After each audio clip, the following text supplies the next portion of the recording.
This episode of The Horror Show is brought to you by Spoogeyman? Oh boy, that is quite the name. I don't know your real name. Spoogeyman. Joshua Collins and Tom Rose. Thank you guys so much for donating. They donated over at patreon.com/I hate horror. So if you can support monetarily, head over there to do it. Up next is Disturbing Behavior, and Rachel is back for one more episode. And then Joe's coming back. So for all you fucking loser Joe fans, he's back. So enjoy.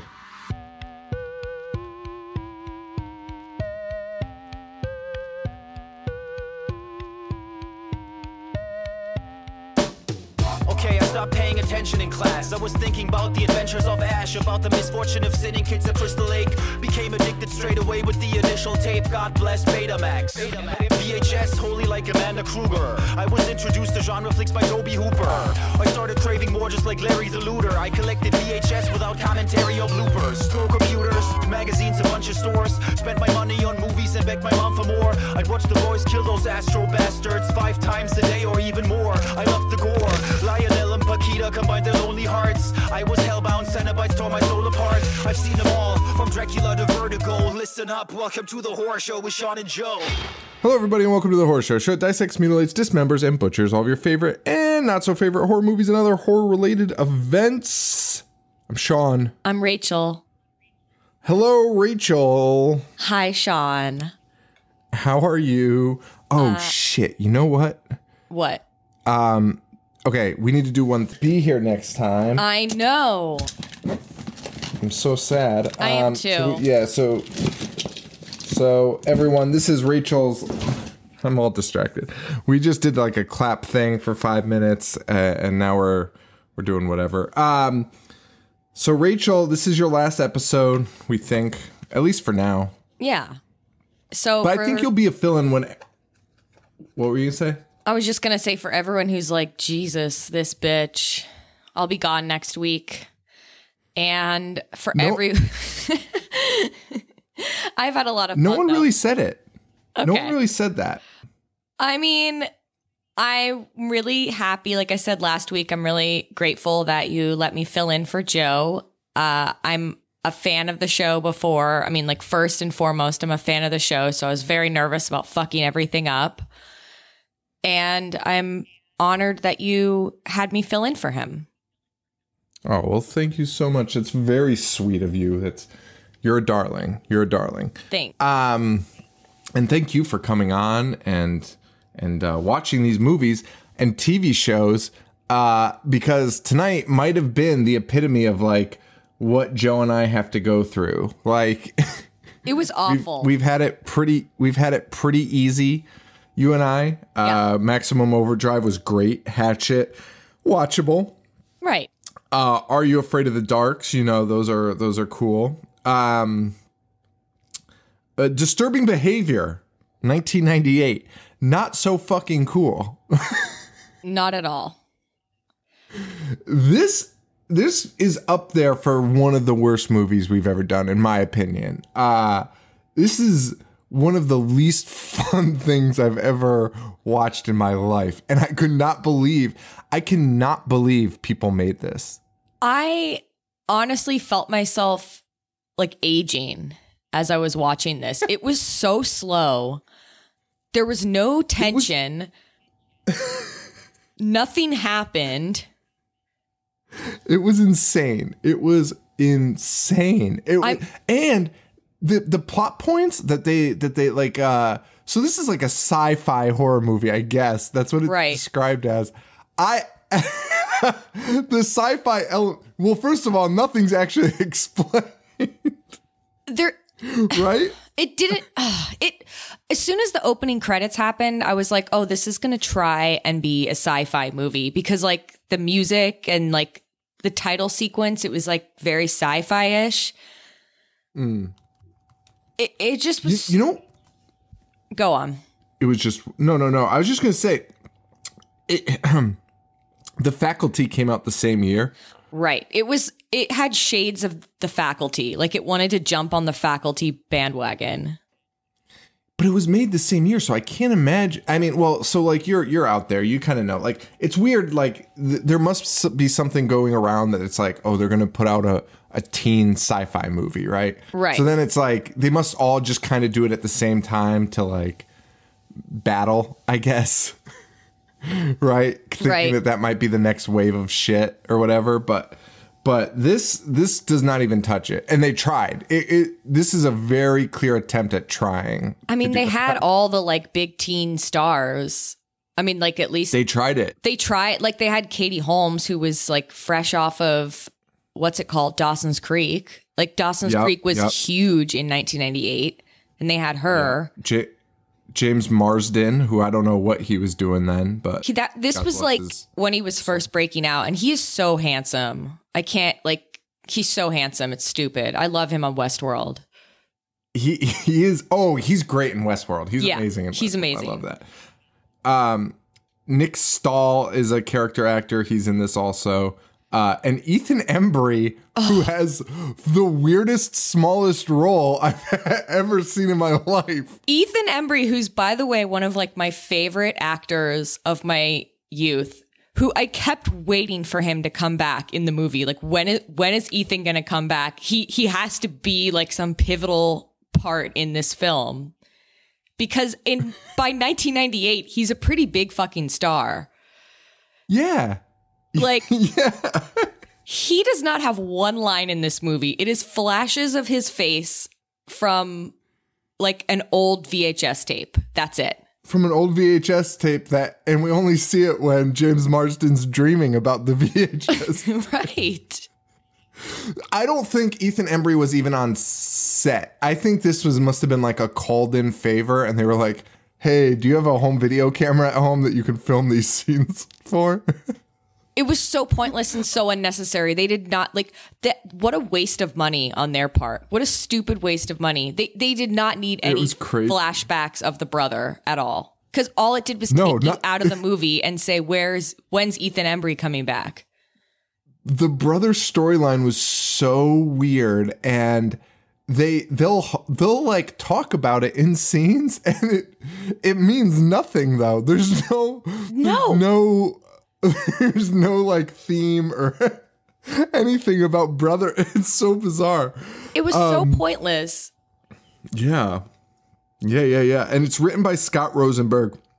He actually just did Venom in the new Jumanji flicks. He also did Con Air and Kangaroo Jack. Well, look, Con Air is a significantly better movie than this film, which was garbage. Con Air is great. This is also directed by David Nutter.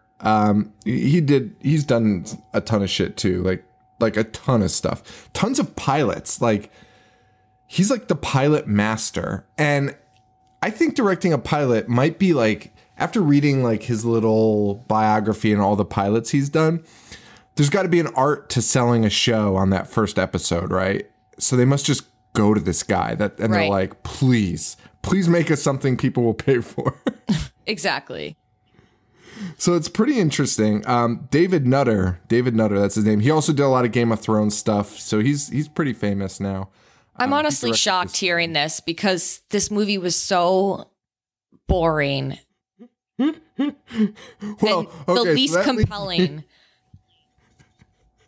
Okay, so that leads me to some facts, but I need to drop one joke before I do that. Okay. Nutter, I hardly know her. Oh, Jesus. Bet you haven't heard that one before. I haven't, but thank you. I appreciate it.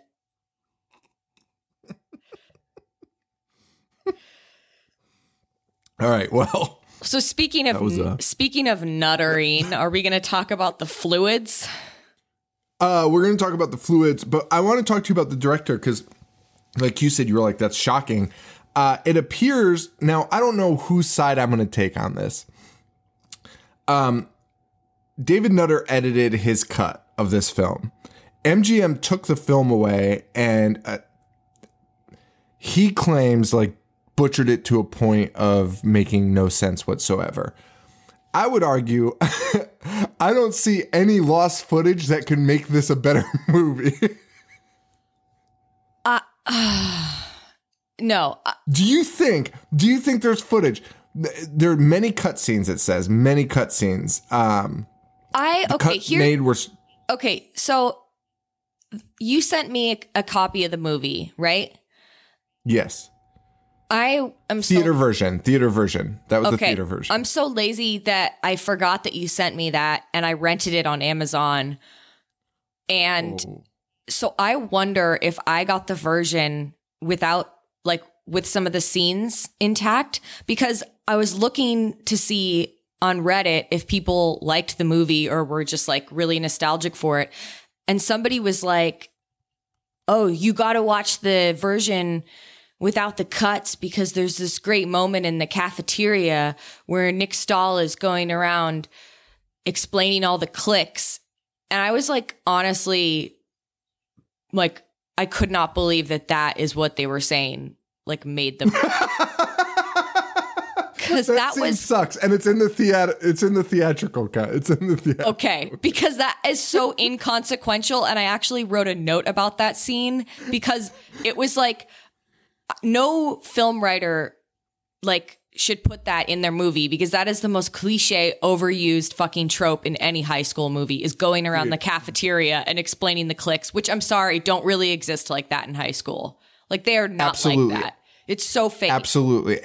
I couldn't agree more. That's exactly my note on it too. Like I was actually ashamed for this movie for doing that in 1998 because you knew better at that point than to do that. Like right. that looks so fucking cheesy. And not only is it cheesy, but they took infinitely longer than any other movie that's ever done it. Right. Like he had like entire monologues for each. And I was like, does he just recite this speech to every new kid that comes to school? Like, this is like a very detailed, like, thesis. Oh, it was so bad. It wasn't like, there's the jocks, there's the nerds. He had jokes and puns and like, what their favorite drinks were.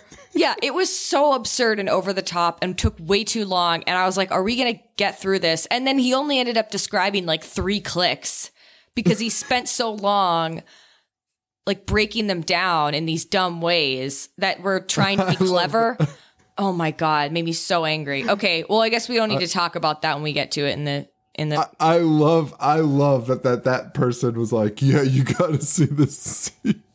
What a waste. It's insane. It's insane. Yeah. So the 83 minutes was the one that was released to theaters. Okay. They actually never released a director's cut. There's a made-for-TV version that has a lot of the uncut stuff in it, and a DVD that has deleted scenes that you can watch, but they've never recut it or anything. Okay. There's a different ending. Also, there's a completely different ending that you can see. So I'll talk about that at the end. Okay. And again, like the original ending still fucking sucks. So like, I just never buy it when a director's like, you should have seen my version. Like, if anything, it sounds like sometimes these studios might be saving these guys, like, right. Like saving these guys' careers by being like, at least make it 120 minutes, or I mean, an hour and 20 minutes, and just get the fuck out of here. Like. I cannot believe this was only an hour. Minutes. I cannot believe this was only an hour and 20 minutes because I felt like I was watching this for an eternity. Oh, it took forever. It took forever. It took so long. It was unbelievable. Okay. So let me pull up my notes here. So there's a little tension there with the director and what we saw here. So we open up down by the dam where these kids are getting frisky down by the dam, and with that fucking song, got you where I want you. Yeah, it's in the movie like 5 times. Oh, yeah. Got you, which I feel like that song, it's by The Flies. Right. But I feel like that song wasn't even, I'm going to look it up when that song was released, because I feel like that wasn't even in its prime of that song, was it? I didn't even listen to that song. It was released ever. It was released in 98. You never heard that? No, I know that song. I just was not into it. I wasn't into that. Yeah. Lies or whatever. I hated that. I hated that fucking genre of music. And I can't believe this was released in 1998. It sounds like something from 1994. It fucking gave me a headache. I hate the 90s. I know you do, and I think that's so interesting that you hate the 90s. Because it was like my entire life. Yeah. Even as a kid, I can tell you, like, there's some music that I didn't like that I do like now. But even as a kid, I would listen to this music and be like, this can't be what the world has to offer. Sean, like, this can't be it. That's how I feel about the early 2000s, because I was in high school during the early 2000s. And even when I was in high school, I was like, this is the worst era culturally, like fashion wise, music wise, movie. Like, this is just, everything about this era is so awful and corny and stupid. And now it's like kind of vintage again. Like, I see young girls now like obsessed with the early 2000s, and I'm like, no, you don't understand. That time period fucking blew. It was horrible.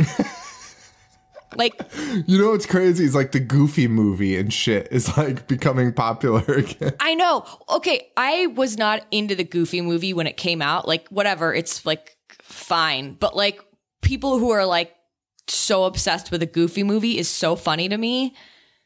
It's alarming to me. It of all the other movies that were great in 1994, they're like, a Goofy movie, it's the best movie ever made. Is that when that came out, 94? I think so. I'm pretty sure that was the year. Oh, yeah, 95. You're good. You're really fucking good. I'm good with dates. So anyway, what I'm trying to say is I understand what you mean, like when you're in the decade and you're like, this era is so stupid. But I disagree. I feel like I was way too young. Yeah. I mean, I think there are some great things from the 90s. Personally, I think the decade had a lot to offer artistically. But I mean, I get it as like a horror fan. Maybe you're like instinctively like, this decade fucking sucked because there was a lot of garbage. Oh no, you know, I don't even mind. I don't even mind the horror from the 90s. The horror from the 2000s, early 2000s is a fucking nightmare. Yeah. That's way worse. Honestly, I think it was. I don't think it gets enough credit for being worse than the 90s. You're right. We should talk about this more. This should be more of a talking point. It should. And me and Joe both agree on that because, like, I'll take Rumpelstiltskin over probably most items from the 2000s. Like, late 90s, early 2000s was so bad. Fucking bad. It was bad. It was so fucking bad. It was terrible. And I think it's because they were like, they basically had like, they were trying to monetize horror, it seemingly for like the first time almost, like really like put all of our money into it.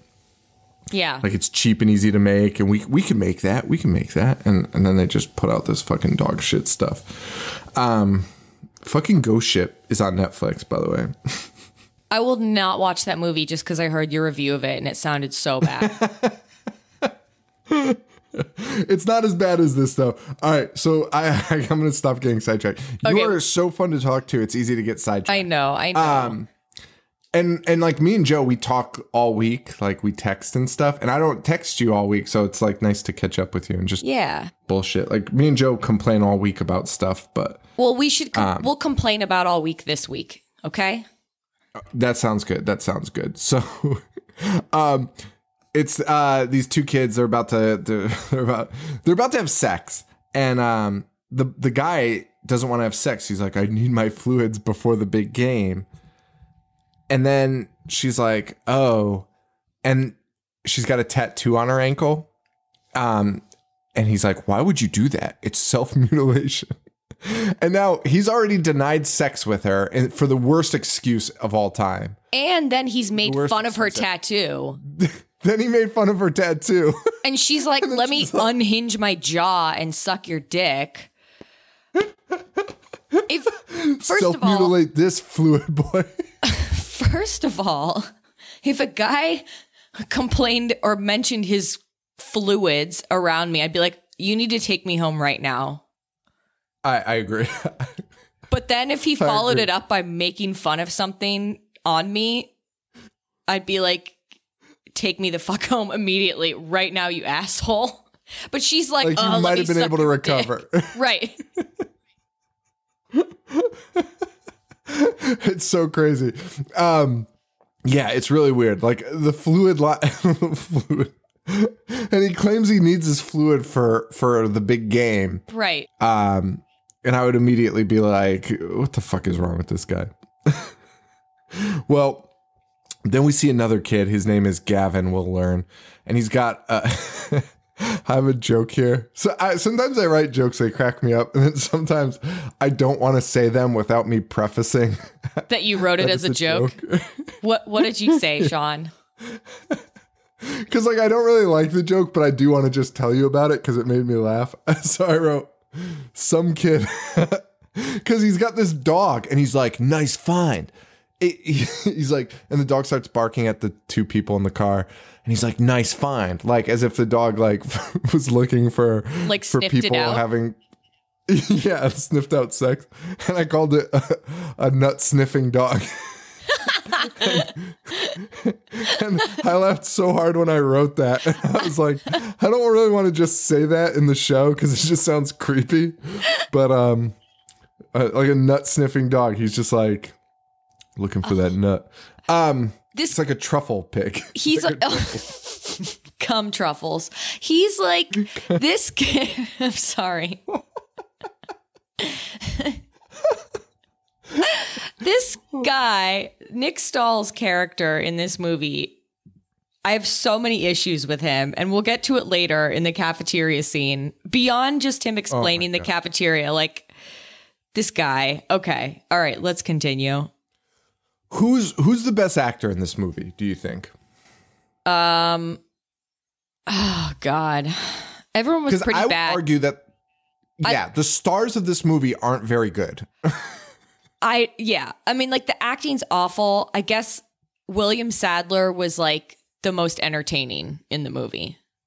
Okay, for sure the most entertaining, but I don't know if I love the character. No, the character was abysmal, but he was the person where I was like, oh, I'm awake now. Yes, agreed 100%. And his finale is, it's incredible. It's what dreams are made of. Right. Now, also, here's another quick question because I keep getting sidetracked. I'm drinking wine again, everyone. So just hold on to your shorts. What? Okay, wait. What was my question? About acting. Oh my God! I forgot. Oh, would you? Okay, no, it wasn't about acting. Okay, it was. Would you recommend people watch this? No, never. For no reason, not even for a nostalgia factor, because all the music in it is stupid except for one song, which they totally dropped the ball on its use in the film, which we'll get to. They fucking dropped the ball on that, and I don't even want to talk about it anymore because I have so much anger about it. Okay. Well, wait. That was insane. I'm so glad we have the same notes. That's so funny. I went back and forth. So initially, we've had a bunch of people message me and they were like, I loved that movie. And I was like, well, you don't now. Trust me. You won't. But a couple people were like, should I watch it? And I was like, absolutely not. Like, do not watch it. Like, it is such boring. A waste of time. I would recommend watching it for the purpose of the show so you'd like know how bad it is and you can like... That's what I said. I sat on it for a minute and I was like, I almost want you to watch it because sometimes you just need to remember that there's actually bad movies. Like we always deal with so many people that are like, this movie, like Bird Box, like worst fucking movie I've ever seen. Like fucking relax. Right. Watch Disturbing Behavior and then watch Bird Box and tell me which movie's a better fucking movie. Like, exactly. Are you fucking kidding me? Like this is bad. This is a bad movie and not in a fun way whatsoever. No, and I'm like you, like there are a lot of bad movies like that are objectively bad movies that I love because they're entertaining. Like most movie people who aren't horror fans would think that Chopping Mall is like the worst thing they've ever seen in their life, but that movie's excellent 100%. To me. Absolutely. And entertaining. Absolutely. I agree completely with that. You know what I mean? I agree completely. Absolutely. So, do not watch this is what I'm saying. It's fucking awful. Definitely don't pay money for it, but if you can catch it somewhere, yeah, I guess if you've got time to kill. So, you know, this guy finds him, Gavin finds him, and then the police show up. This guy in the fucking car snaps the girl's neck and gets like a Terminator, like Judge T2 Judgment Day. Yeah. And I couldn't tell if he snapped her neck right after he came or if he did it right before he came. But the mouth is still on the dick when he snaps the neck. Which couldn't have felt good for him. No. And I don't think it mattered. Well, I guess it did. I don't know. So, God, I can't wait for this other reveal. But like, this movie is so insane. This movie is so fucking insane. The little tidbits that they drop that mean nothing to the actual plot or story are so crazy because they don't actually explain why any of these people are like this. No. Right? Like, well, you have no, not really. You kind of have an idea, but there's no rules. Like there's no rules in this universe. No. Well, they make a couple randomly in it, and they cracked me up. So, and I'll get to one soon. I just don't want to spoil it yet because it's so insane. So he breaks his neck, and he's like, slut. So the cops pull up, and they're like, hey, man, get out of the car. He gets out of the car. The other cop sees the dead girl. The kid notices, pulls the other cop's gun and shoots him. We got a dead girl and a dead cop, but the other cop's like, get the fuck out of here. And they just leave the bodies there. The end. Meanwhile, the kid up on the hill, he runs away too. Gavin runs away. So there's a witness to these crimes. Right? Right. Then we meet Steve, who's played by James Marsden, and his sister. We learned that they're moving here from Chicago due to a tragic event. And this sister really says this guy's name so many. I couldn't even handle this. This was when I was like, this movie is bad. The writing is bad, and no one should have read what this said. Because this girl says Steve in every sentence. She says his name. She also looked way older than middle school to me. Well, James Marsden's like 45 in this movie. Right. So. And was that the girl that's in like American Mary and shit? If maybe. Not, she looks I'm gonna pull her up real quick. Do you remember what her name was? In American Mary? No. In this? Yeah, in this. Oh God, no. It wasn't Cynthia, right? The sister didn't do anything, so I didn't even pay attention to her, honestly. Oh yeah, no. I mean, she this is a fact. This is a fact. It was such a pointless character. It is her, Catherine Isabel. Okay. She's not. I don't like her. Have you seen like American Mary? And I still haven't seen either of those, and like they're definitely like. They've been on my list forever, and I haven't seen them. Maybe I'll watch them this weekend. I saw them like when we started the show. I like kind of tried to catch up with like the most popular movies that I was noticing online. Yeah, like the internet fan. Ginger Snaps is like first on my list out of those two. I've been meaning to watch that forever, and I just have not gotten around to it. I don't get it. I don't get the appeal, man. I really don't. I just think when I heard it was about werewolves, I became like disinterested, but I also want to support women in horror because it's directed by a woman.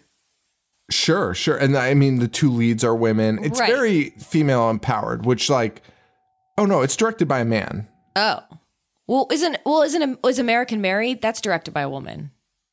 Maybe let's check. Oh yeah. Isn't that the Saskas? Is that the Saskas? It's like the one good Sasuke movie. Yeah, Whatever. it's the Sasuke. I've been meaning to watch. Yeah, that's the two girls. That's the two girls. Yeah. That's two women that directed that, not girls. I shouldn't say girls. I say girls a lot, and it's a habit, but I'm trying to break it. I like when how these episodes have been like therapy for both of us.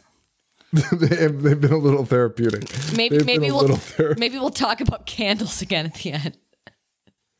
I bought 2 new candles from Target, like you had suggested, Okay. and they're pretty great. They're pretty great.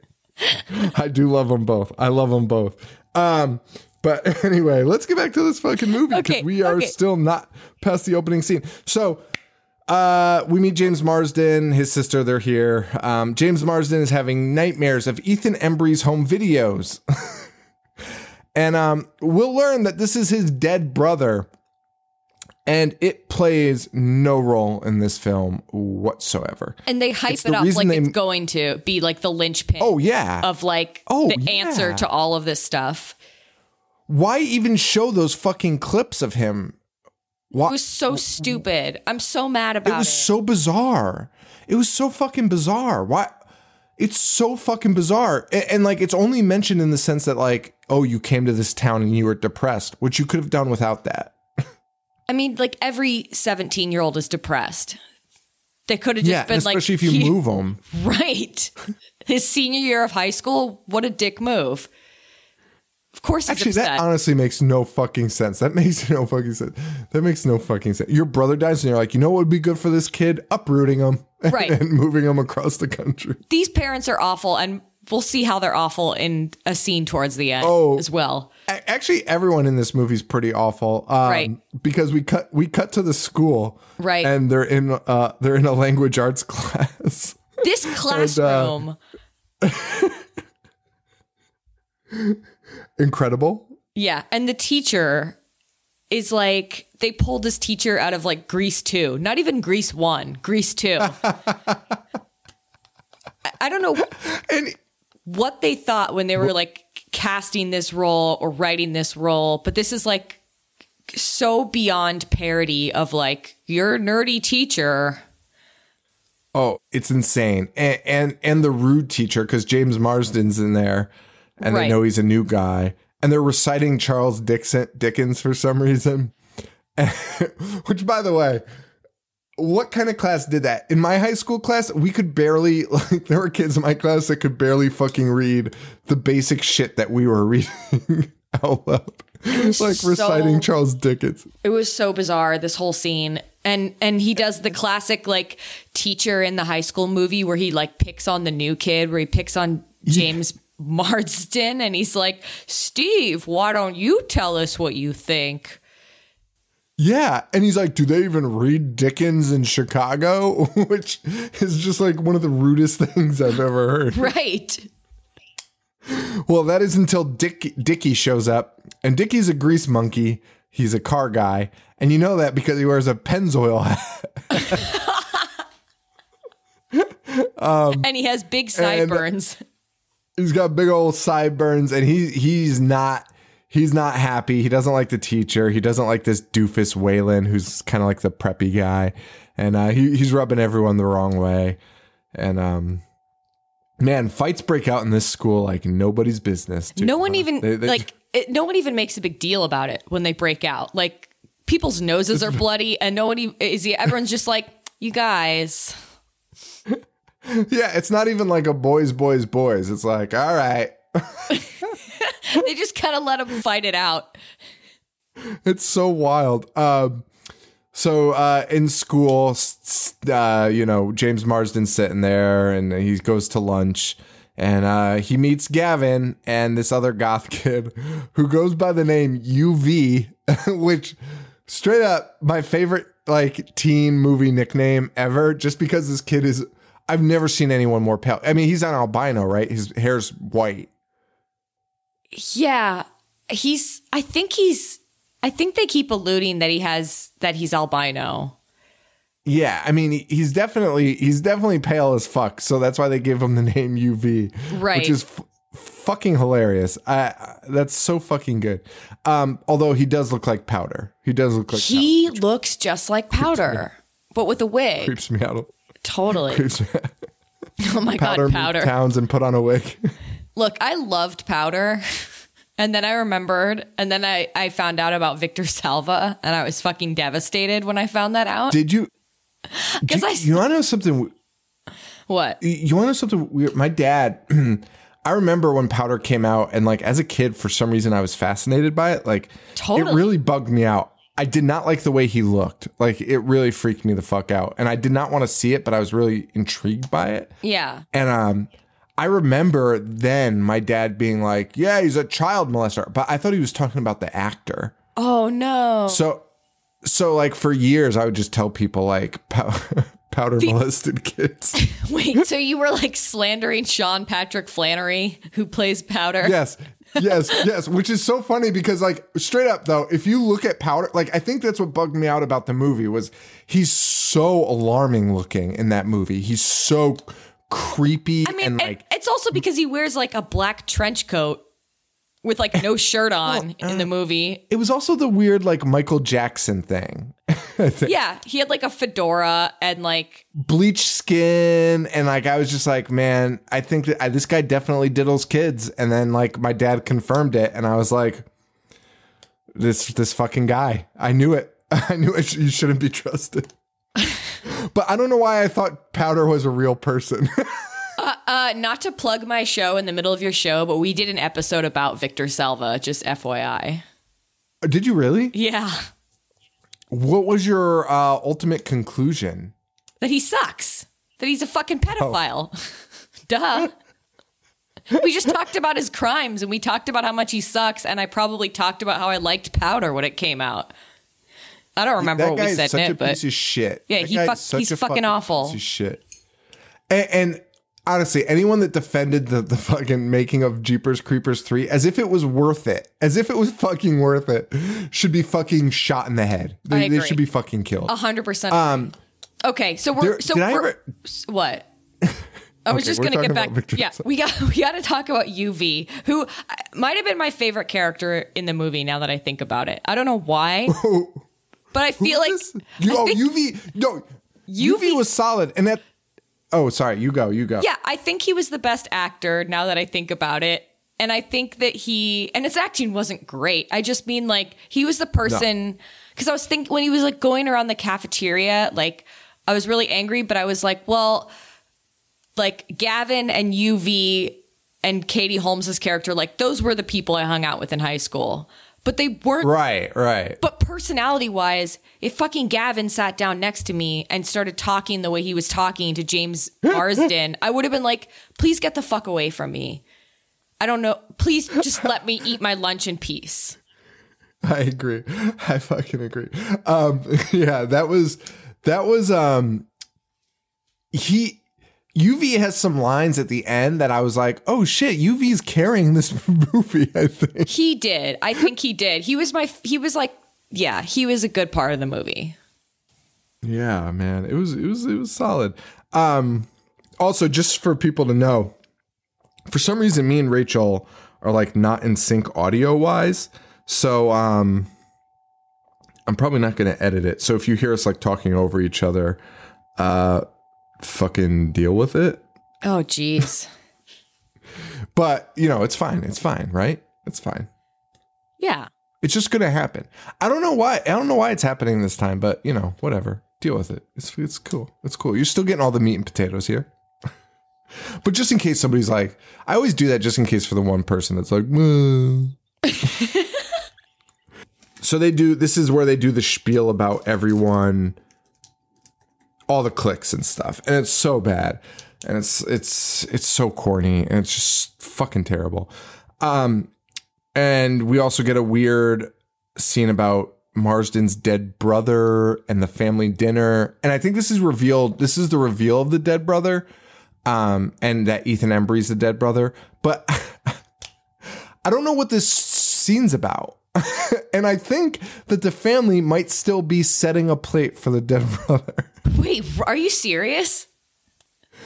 I'm like 90% sure. I did not understand what happened in this scene because, okay, so it's James Marsden and his family eating dinner. Sean, the scene was so boring and unnecessary that the only thing I remember from the scene is the heaping bowl of mashed potatoes that they were passing around. Right. That's literally all I was paying attention to.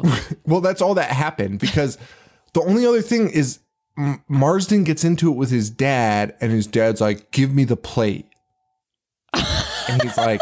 And Marsden's like, no. And I thought at first I thought he was like trying to take I thought he was trying to take our boy James's food away from him, like to punish him.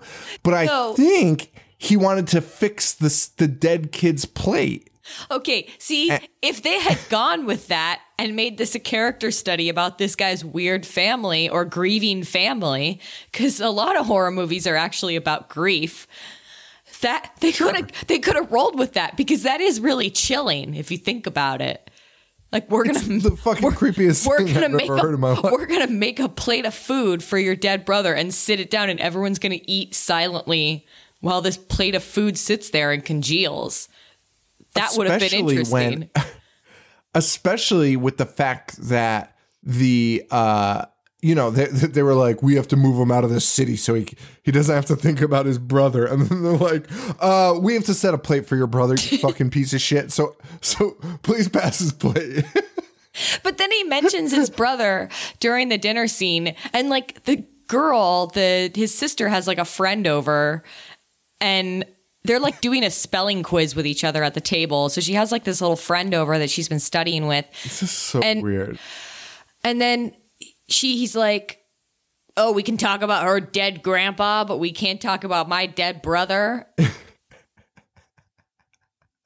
Yeah, I don't know. Maybe I got the food thing wrong. I don't know. I don't know what happened. Honestly. Well, while all this is happening, we go to the next day and old Dickie the Grease Monkey, he's back. Or no, he goes to the docks. Oh, yeah. To get some car parts. To pick up some muscle. Like a Craigslist ad. Like this guy's responding to a... like a Craigslist. That's what I imagine. In the middle of the night on the docks. That's very smart. Nothing nefarious is going to happen. You know you're either sucking somebody's dick or getting your dick sucked if you go out to the docks at midnight. Like, you're not getting car parts. Relax, buddy. Right. He's like, I'm here about the Mustang parts. And then this scene, I'm sorry, I just have to talk about the way this scene ended. Unbelievable. Because all of the jocks appear out of the mist practically, and they're all holding hockey sticks, even though none of them are hockey players. No, they're all football they all have players. different sports. They all have different sports. So some of them have golf clubs. Oh, I didn't notice that. I thought they all had hockey but because they're jocks, it's all sports equipment. There's no golf team at this school. The school's in the middle of nowhere. Okay. Golf, hockey, and baseball equipment. Okay, so they're all holding sticks of various sports. And they all rise up. And the scene doesn't show anything happen to what's the guy's name? Dickie. It doesn't show anything happen to him. It just shows the prologue of them about to beat him up, and he's sort of doing shadow boxing and stuff. It looks so fucking stupid. So the show is interesting. So when we do the show, there's a lot of things I won't write, but that make me crazy because I can't even explain it, how ridiculous looking it is. Right. And that scene is embarrassing on another level. It's insane. I've never seen anything like it. He's like cat pawing at them in the shadows as it cuts away. It's insane. It's I've never seen anything like that. I could understand if they would have shown him try and fail and get punched. That would have made sense. As a director, I'd be like, okay, how about Dickie throws the first punch because he's like, well, I might as well try to fight my way out of this, and then he gets knocked out. No, they fade out as he's literally pawing like a cat at them. I can't even figure out why they wouldn't do that. It blows my fucking mind. All you really even need is a fucking Even better than this would have been the corny POV with like the guy like slamming the hockey stick against like the camera. Done. Fade out. Right. Like, right. That's all you need. Like, cut to POV and a hockey stick slamming up against the screen. You're fucking done. Right, you're done. Instead, you watch this weird fucking scene. So bizarre. Of him cat boxing. It's so bizarre. It's so fucking weird. And like, oh man, it was so fucking weird. I actually rewound it. I rewound it because I couldn't believe what I was seeing. I was like, did I miss something? Because like, did my eyes glaze over and I like missed why this is? It made no sense. Okay, I did that a bunch on this movie. Actually, I did that a bunch. Oh, sure. The next day,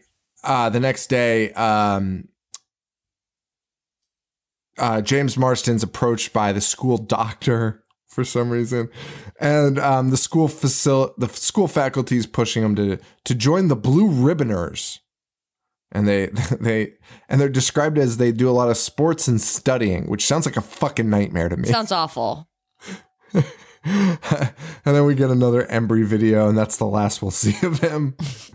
And I tell you, when I tell you it means nothing, it means nothing. They cut to it, and Ethan Embry's just like, "Hey, man," and then that's it. That's it. I don't even understand it. I don't understand it. He goes outside. He sees Katie Holmes dancing in a truck. Katie Holmes introduced. Katie Holmes is my fucking dream girl. Did you have a crush on her? Like not even a crush though. Like, because I didn't really have crushes on celebrities so much. Like Amanda Bynes, I was very into like the mousy girls. You know what I'm saying? The mousy girls, like the yeah, they're little mousy, like Katie Holmes and like Amanda Bynes. Like they got these like small noses. Okay. I don't know. I always describe it as mousy. Like they're very like Girl Next Door. Yeah. But Hollywood's version of the Girl Next Door. The Hollywood version. And I think that's why I liked them too. I think it was like, I was like, oh yeah, you're not Hollywood. Right. No, I know what you mean. But I didn't really do celebrity crushes, but like that is still like Katie Holmes is still, if I could meet a girl with the brunette hair and those features, like it'd be game over. Game over. Put a ring on it. Put a ring on it. Absolutely. That's like my dream right there. She looks pretty good. James this movie. Marsden's too. She looks solid. She's going for the goth look. I was absolutely not into the James Marsden. Like now I can appreciate him as like a stunning sort of like beefcake man. But no, I was like too alternative for that, John. Okay. Yeah. Look, I was into the Seth Greens and the Ethan Embrys and the okay, and the Brad Renfros. I was into the boys. I felt like had more of a personality. And the Warrens from Empire Records. Yeah, that absolutely. Well, yes, obviously. That accent was so weird. I want to talk to your boyfriend so badly. Like, I just want to talk to him. Is that his real accent or no? Oh yeah, he's from New York. But that accent that Warren has is so wild. like I've heard that different boroughs have different accents, but in 2019 it's not as, you don't see it as often. And he's from Queens, right? He's from Staten Island. Oh, Staten Island. Yeah. Oh, okay. And I tell him all the time, like, I love your New York accent so much. I love it so much. Warren was such a little shit. I loved it. I love that. I love that. He was such a little shit. I rewatched that movie actually, and I had only seen it literally like once, like around when it came out. And like, it's one of those movies that like people stand so hard. So I was like, all right, I need to see what the hype is all about, and not just because my boyfriend's in it. And I watched it and I was like, all right, this is a pretty good fucking movie. It is a pretty good movie. It was, like, I didn't love the music in it, obviously. Right. Obviously, because I hated the 90s.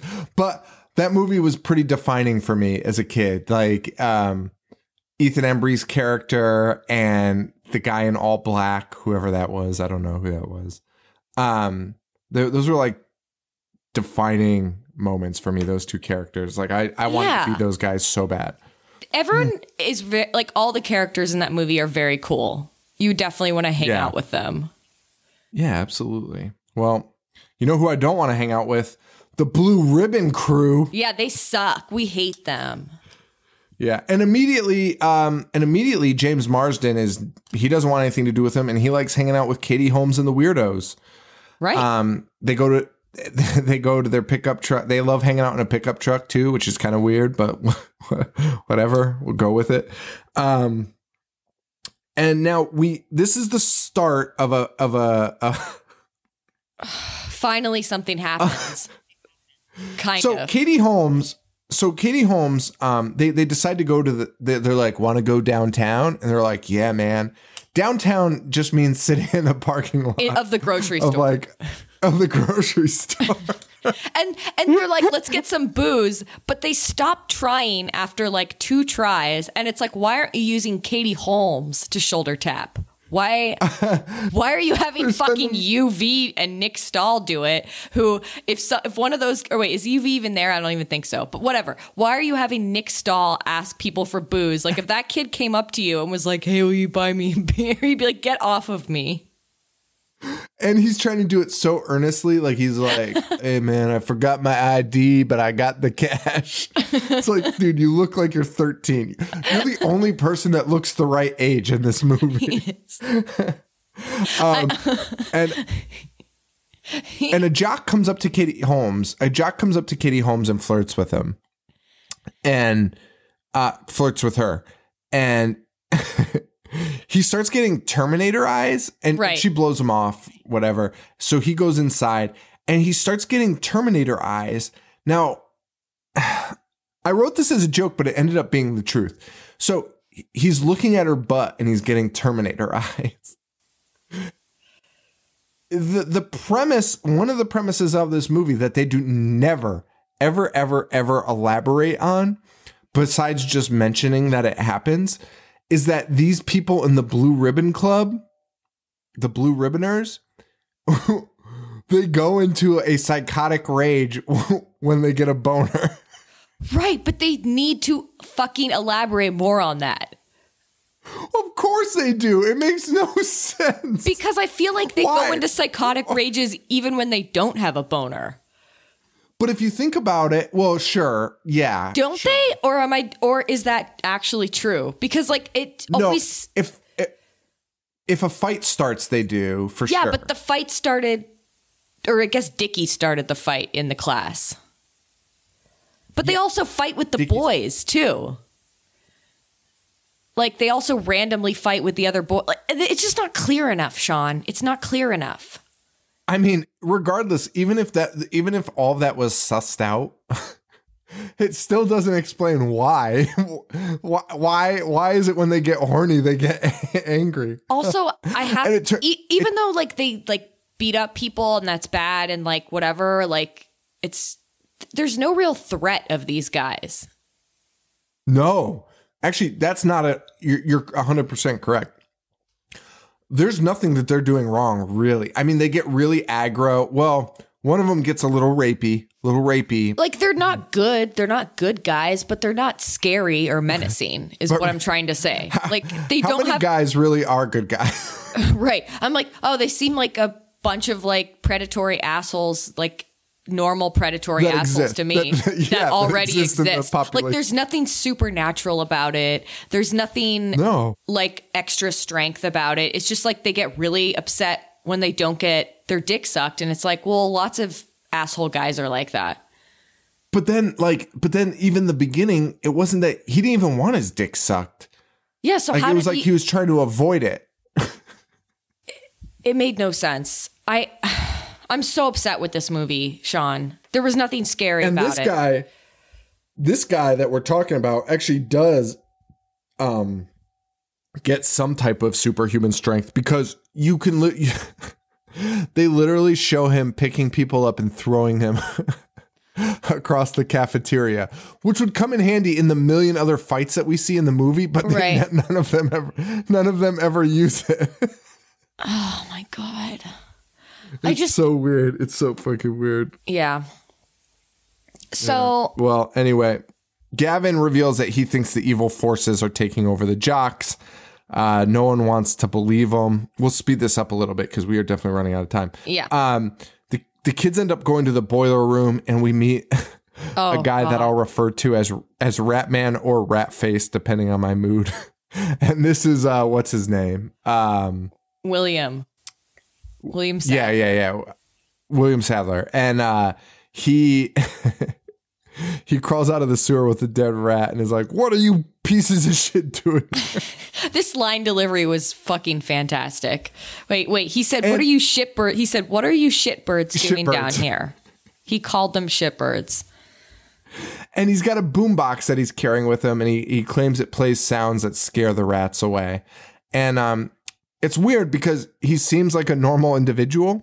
I mean, he seems like a little off kilter, but like a fully functional member of society. Right. And for some reason, and I didn't even pick up on it until the reveal that, because people call him like retarded and things of this nature. Yeah. And I was like, oh, wow, that's weird. But, it's the 90s, whatever. That shit happens. Not thinking that they were trying to be literal with that term. Like they were literally trying to call this man mentally handicapped. And later on, James Marsden's like, hey, James Marsden sees him and he's like, why do you have Slaughterhouse Rules in your back pocket? Slaughterhouse. And I'm like, oh shit. And I was like, oh shit. I was like, is this a literary reference? Like I couldn't figure out. I've never read Slaughterhouse 5. So I'm like, fuck, what's the reference? Like right, I know. I was thinking the same thing. Am I fucking dumbass who did not read any of the assigned reading in school because I was such a fucking stoner, drug addict loser? And so I was like, I wish I read that movie. So maybe this movie wish I read that book. So maybe this movie would be more interesting. But they never touch on this movie was going. But they never touch on the book again, ever. Nope. And I felt the same thing. I felt the same thing with the Dickens. I'm like, is this going to be like a parallel to some Dickens story that I also didn't read? It's 100% not. No. On both fronts. Not at all. Because the book, him finding Slaughterhouse 5 in his book, the reveal is that the man is not mentally handicapped. And because he reads a book. And James Marsden's like, you can read? It was so condescending and rude. Now that I think about it, it was like, it is. And he's like, it was all an act. And James Marsden's upset with him.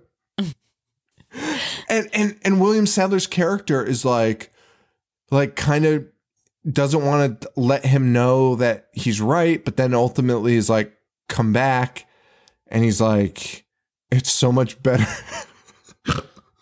This is unbelievable. William Sadler basically explains that life is better when people think you have a handicap, because then they just that's not true at all. That is not true at all. People are super ableist, and we should. And he's like, it's so much better. He's like, it's so much better. People leave you alone. It's one of the most weird fucking things, and it's literally the only reason it exists is because the Blue Ribboners, basically the Blue Ribboners choose people that have a higher intelligence or they're gifted in some facet, because they're trying to. It's basically kind of a weird Aryan race type of thing, right? Like a master race type of thing. They're trying to make all these good people become Blue Ribboners, right? Right, people with lots of potential. Yeah, and then being a Blue Ribboner unlocks that potential. You're kind of in this weird I don't know how to explain it, but it's a very bizarre thing. So they leave him alone because they think he's mentally handicapped. I mean, and they also it's stupid. Reciting this plot point is so insane. It's soul crushing, honestly. Hearing you have to try to explain this to your listeners. Okay. And then we cut. I'm just helping us move along here. Then we cut to the scene where they're destroying Dickie's car in the middle of the school parking lot. I hate this school so fucking much. Oh, yeah. Like, there's no law and order at this school. Like, there are no administrators like, hey, you can't destroy a fucking car in the middle of our school parking lot. Yeah. And it's Dickie's car. Yeah. And then we see Dickie. You know what would have been cool? You know what would have been fucking cool? What? If they included one scene that showed Dickie driving in his fucking car. Right. So you knew it was his car. Because then you'd be like, oh shit. But instead you're like, whoa, this looks like a pep rally to me. Like, I've seen people destroy cars for pep rallies. Like, I get this. Like, it's whatever. But then finally somebody cues us in. They're like, oh man, why is Dickie smashing his own car? I'm like, oh, all right, well, cool. He looked so different when he was preppy, like a jock. It was crazy. I think it was the sideburns. I think you're right about the sideburns. They just got rid of the sideburns. Yeah, I do too. And they like combed his hair over and that's it. They got rid of the Pennzoil hat. Right. But Dickie's a blue ribboner, man, and he's smashing his car. Then they try to lure Marsden to the yogurt shop. How about Marsden ends up going to the yogurt shop to meet with them and like discuss it, and they're like, come with us. Marsden ultimately decides not to, but Gavin's there, and Gavin comes in. Oh my god, this speech he gives. It's like he's not committed enough to this monologue. So it's just like, what is he even trying to say here? And the only thing that stuck out to me is that he was making fun of the fact that it was called a yogurt shoppy, like with the with the PPE on the end. And he was like, PPE at the end. Yep. He's like, I mean, I guess whatever you want to call this place a shoppy, whatever a shoppy is. He's doing a bit. And he's delivering it so fucking badly that no you one's can't even paying tell attention. it's a fucking bit. Right. Yeah. I'm tuned into this stuff. Like, a big comedy fan. That bit was delivered so poorly. I don't know if I've ever seen a bit delivered so badly. Because you honestly are like, what is this fucking asshole talking about? And then you're like, oh, he's trying to make a fucking joke. Like, this is unbelievable. Like I've never experienced that in my life. Like, I've experienced bad jokes and bad deliveries, but I've never seen it to this level. Like, it honestly blew my fucking mind. Like, I didn't know it was a joke. If this movie had any self-awareness, they could have actually made that really fucking funny. Like, because that is kind of real life where it's like the weird guy is trying to like say something funny, but no one's really paying attention and listening. Sure. But I know this movie had no self-awareness. Like, it thought it was doing something. It was not. So it just came off so awkward and out of place. Like, are we supposed to be listening to this monologue right now? It was so weird. I'm so glad you noticed that too. Oh, it was unbelievable. And then throughout the movie, there's all these fucking sound effects that sound like that sound like Deal or No Deal. Like, it's like they sound like fucking the Weak Link or whatever that fucking show. What was that show called? The like weird game show sound. It was like slot machine noises. It was like yes. It was so fucking weird. I've never heard anything like that. Why the fuck was that happening? I don't know. That's why I'm saying, like, it wanted to be sci-fi, like The Faculty, but like it was never committed to it. It was so fucking weird. So I'm reading David Lynch's book now. This is going to be like the longest episode we've ever done. I know. I don't even give a shit. Okay, whatever. I don't even care. I really don't. It's my last episode. Deal with it. So I'm reading David Lynch's memoirs right now, and they're incredible. They're honestly incredible.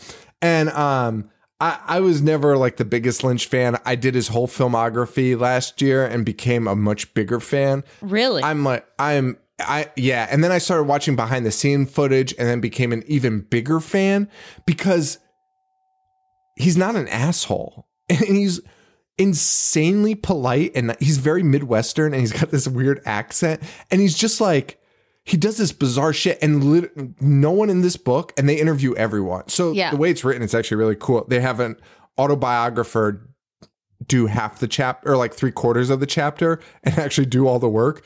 And then fucking David Lynch writes like a few pages afterwards explaining the same shit in his point of view.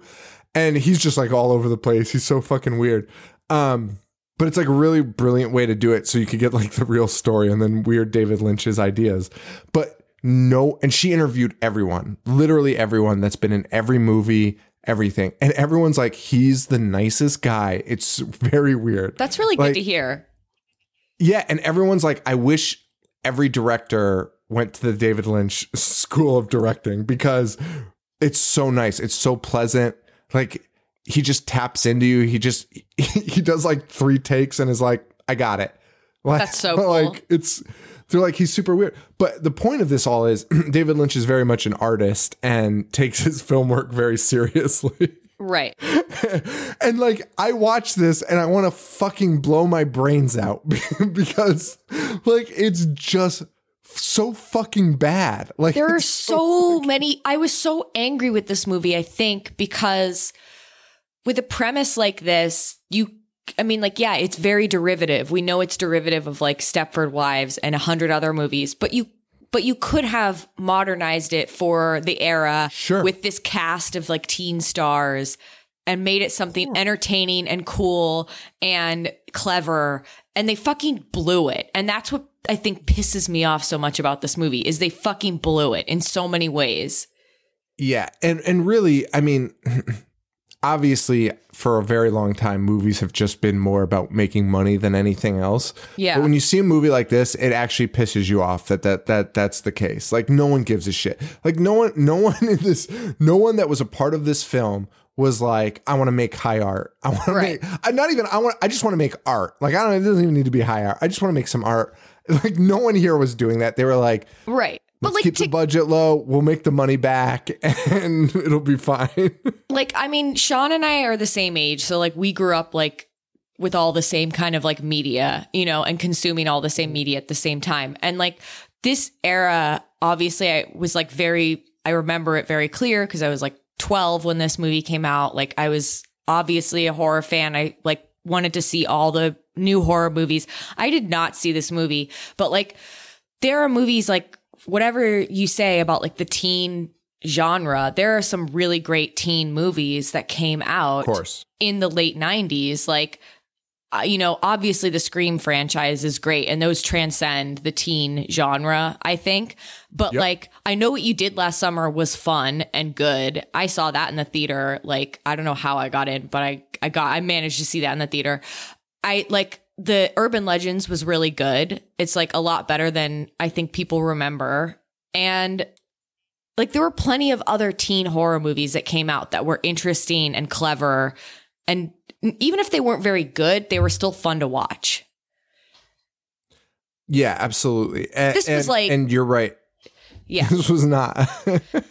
I'm so mad. I actually just started watching. I started watching a bunch of. I watched a bunch of teen horror movies from 2018 this past week. Oh, really? I watched Unfriended, The Dark Web. Oh, I want to see that. I want to see that. And I watched Truth or Dare. Guess what? I want to see Truth or Dare. I want to see it because my co-host just saw it by accident because she thought the movie her friend wanted to watch was Madonna's Truth or Dare. And she's like, oh yeah, hell yeah, I'll rewatch that. And then they ended up watching Truth or Dare. And she was like, no, it was so stupid, but I loved it. I had to keep watching it. It is so dumb. It is the dumbest shit I've ever seen in my life. And I can sit through it. My review of it was, these stupid ass teen horror flicks make me smile, because they do. Like, I enjoy them. They're like they're very stupid, but like there's nothing wrong with them. Right. And how did this movie go so fucking wrong? It went so bad. It was so bad. Okay, we have to go get through this though, because there are so many other awful things. And you know what? We could let's go through this. So the next day, Gavin so actually, I'm sorry. So they go to the yogurt shop, that whole scene happens. Gavin takes him to the school. And he's like, I got to show you something, because he interrupts the meeting. He brings them to the blue ribbon meeting at school and somehow hides in an air duct. And it's like the parents' meeting. It's like the PTA for the blue ribboners. They talk to these parents. Or am I at the right spot? Or are you? Yeah, you're at the right spot. Yeah, I don't know why. I didn't write any notes about it. It's so weird. So, so they talk to the parents and they're like, we have a new, dude, like none of the jokes landed and some of them weren't that bad. So the PTA is like, it's very clear that it's a group of people that are trying to change the town that they live in. And they're like, we have a new target. He's 17 years old. He's blah, blah, blah. And then they're like, he masturbates a lot. And James Marsden's like, oh, poor guy. And I'm like, I thought it's funny when I say it. It would have been funnier if they were talking about James Marsden. That's what I thought they were going to do because that was so logical. Right? It was so logical. And even if it was about this kid Gavin, which it was, it ends up being about this kid Gavin. The delivery is so fucking poor. And by the time you find out it's Gavin, it's not fucking late. Funny anymore. Right. You forgot. It's ridiculous. There's a lot of people I'm sure that don't like us because we rip apart these movies. And it's like, oh, well, who are you to judge? This is a movie I can 100% feel confident that I could do a better job, like making and writing. I could write better jokes than in this movie, 100%. It was so 100,000%. I was so let down. I couldn't believe how I continued to be let down, with each passing minute of this film. So I was crazy. Like, oh, here's a setup for a decent joke, and they fucking blew it. And that's true. And that's the point of this movie too, is because you're going through all of the little, your normal, your tropes and your certain milestones in a film, these certain arcs that you need to hit to make a fucking movie make sense. And every arc, you're just like, why? Right. Why? Right. Every reveal, you're like, why? Every joke, you're like, fuck, this sucks so bad. It's really abysmal. It's really hard to sit through. So Gavin's a jock now. He's a blue ribbon guy now. He turns to a blue ribboner. Marsden and Holmes are pissed, even though I feel like they already know that what's going on, but they're like, what the fuck are you doing, man? Right. How could you betray us? They lock him into the cafeteria and the blue ribboners start beating the shit out of Marsden. No one's doing anything. No adults are present, by the way. No one's breaking this up. They're just letting it happen. Yeah. Except old Rat Face who stops it. Oh, right. Okay, now the one red herring, and this movie's so poorly written, I'm not even sure if it's supposed to be a red herring, did you think Gavin was faking it? Yes, I did, and that would have been a decent reveal. Too. I was hoping for that. I was so hoping for that, because I wanted him to be the hero. I wanted... And it made so much sense for Gavin's character, who's like, Mr. I'm going to find it out. He's been... tailing everyone. He pieced it all together for him to pretend to be a blue ribboner. Even if he pretended and then got transformed, you know what I mean? Even if he pretended, but they caught him and they were like, hey man, you're not one of us yet. Right. I would have been like, that's dope. That's fucking dope. That's not the case.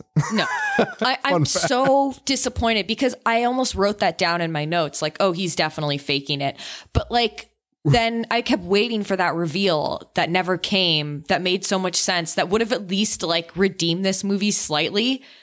And then wait, are you more disappointed at that, or are you more disappointed that Gavin quotes "We Shall Overcome," a song associated with the civil rights movement?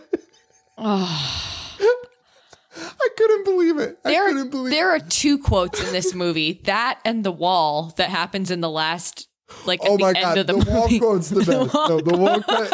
The wall quote is the best thing that ever happened to me. Well, first of all, that was in The Faculty. Oh, yeah, you're right. You're right.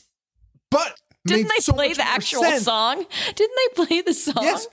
Yeah, but in that movie, the faculty are the bad guys. So it is like, hey, teacher, leave that kid alone. Makes perfect fucking sense. Right. You know what I mean? Like, oh, like that's a cool tie-in. Did not even understand what the fuck this guy was talking about when he said it. It was unbelievable. It was so fucking weird. Okay. So this is the rat face reveal of the Slaughterhouse Five. Proves he's not handicapped. And James Marsden's all upset. And here's a question. Why was he pretending to be handicapped besides just to fly under the radar? No reason. Just a man pretending to be handicapped. They weren't after adults anyway. They were after students.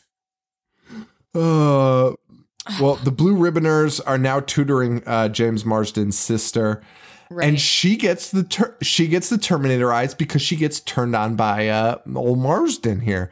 I didn't even notice that. She sees him, right? Like now, that's something that comes into play, but again, it doesn't matter. Right? Nothing matters. But and then that. Oh, are we talking about Lorna? Yes. Oh, yeah. No, I saw that part. I thought you meant the sister gets the term. No, they're tutoring the sister. Lorna, the hot chick from the Blue Ribbon Club, is over at James Marsden's house. She gets horny, but something, and then she exposes a boob. So she gets horny. She gets the Terminator eyes. Right. And then now this makes complete no sense to the beginning of the movie, the callback to the beginning of the movie, because he was very much like, don't touch me. Right. And she's like, she Terminator. I hardly know her. No, but for real, she's about to terminate this guy's boner. Right. And she comes out with her shirt just open. Right. But James Marsden, being the gentleman he obviously is, you can feel it in his soul. Totally. There's some guys that are so good looking that they're just like, and this is James Marsden all the way. Yeah. They're just so attractive that they just don't even give a shit like about women. Like they're like, not in a bad way. No. But just like, they don't feel the need to like fuck every girl they see because they just can get whoever they fucking feel like. I would like to think. And I feel like James Marsden's that guy. I would like to think in real life that he is Teddy from Westworld. Like, oh, hello there, little lady. Like, he's just like very like this charming cowboy guy who's like very respectful of women and of like his parents and stuff. I like to think of him as the guy from Westworld in the sense that I think he might be a fucking android walking amongst us. Have you ever seen a jaw that chiseled? Have you ever seen a jaw that chiseled? His face is perfect. Like, I've never seen a face so perfect before. It's mesmerizing. And like I said before, like he's so good looking that he is not sexually attractive to me at all. Because he's like that good looking. Do you know what I mean? Okay, so, dude, I know exactly what you mean. That's why I've never had a crush on celebrities, because I was like, that girl would never do anything, have anything to do with me, let alone speak to me. Right. Like, they're on another level. Yeah, no, I feel it. I'm on like these dating apps right now, and like, sometimes you just swipe left because they're just that much more attractive than you. Yeah. You're like, no, it's not going to happen. I don't need, and it's not like you're getting denied, but like, there's no need. There's no need. Why waste either of our time? Right. So he more denies, people should be that considerate. He denies her advances. He denies her boob, and then she's like, freaks her out. Yeah, freaks her out. She like has a glitch, and she's like, "I'm a bad girl." And she smashes her head against the mirror. They're very against like bad behavior, but again, that's never highlighted on or why or anything like that. So like, this is the only scene where they're like, I'm bad. And you're like, what the fuck? It's the only time it happens in the movie. And like, there's no, like, they try to have like, it's like the Mangle expert in this movie, which is Gavin, I guess you would call him that, right? Sort of, yeah. Yeah. He like he knows the conspiracy theory, but he never tells us like how it all works. No one explains it. No one explains it. Nobody Sometimes, does. you know what? Sometimes if you're not going to tell the fucking story, if you're not going to tell a fucking story at all, you got to have a mangle expert in there a little bit better. Right. And somebody that's like, us. oh, I read this in a book one day. Right. Or you think that maybe that shipbird guy is going to do it at some point. Like he was a student or something and they've been doing this for decades. Right. Sure. But it never happened. Right. You know what I mean? Like never happens. Never happens. And then they find a DVD that Gavin made. Which he doesn't say anything. I thought he says nothing. He says fucking absolutely nothing. He says a similar version of what he's been saying the entire movie, except I almost had to put the subtitles on because I couldn't fucking understand him. He was mumbling so bad. It's unbelievable. I mean, he even does the whole lead up to it where he's like, in the event of my death, if you found this, like I've already died or whatever. And then he says nothing. Right. And that was anticlimactic too, because it also washes away any hope you had for him being the savior or like him being. Yeah. So you see it and you're like, fuck, it's real. Like he's really fucking turned. I was so upset. And it's fucking terrible. Oh, so God, upset. it's so bad. So she smashes her head against the mirror, calling herself a bad girl. She picks up a glass shard. She tries to kill James Marsden. Marsden disposes of her pretty easily for somehow. And then we cut and we see the doctor from the school working on her, like bringing her back to life somehow. And that's the only time we mention he's like, oh, these kids, they get horny and they turn crazy. That is almost verbatim what he says, and that is all we hear about it. That's it. Right. It's over. That's it. That's never brought up again. So one of the jocks confronts Katie Holmes in the boiler room where she retrieves the DVD. Do you remember that from the trailer? That scene? Like I had like a flashback to like the why not? I'm going to tell you something. Okay. Here. Rachel. Okay. I didn't even know this movie fucking existed until somebody gave it to us for a Patreon pick. And then a bunch of people after that were like, you should do that movie. You should do this movie. And I was like, really? This movie looks. Yeah. But like, I was kind of appealed. There was an appeal to it because of the teen movie thing. Cause I know I'm a sucker for them. Like they're fun. Right. Unfortunately, this was not the case. Not the case. Yeah. But yeah, no, I didn't know this existed. I didn't even know it came out in our time. I totally remember the trailer for this movie coming out because it was on I wanted to see it, but I never saw it. And I would have been like, I don't know. I probably would have thought it sucked too. Came out in the summer, July 98. There's probably something better I saw in July of 98. I'm looking up in 2000. What else? What else came out in July of 98? Oh wait, I'm looking in 2008. I was like 2008. July in 1998. Well, let's look at all the movies released. Well, obviously we were all watching Armageddon. You know what? I never saw that movie because it looked fucking stupid.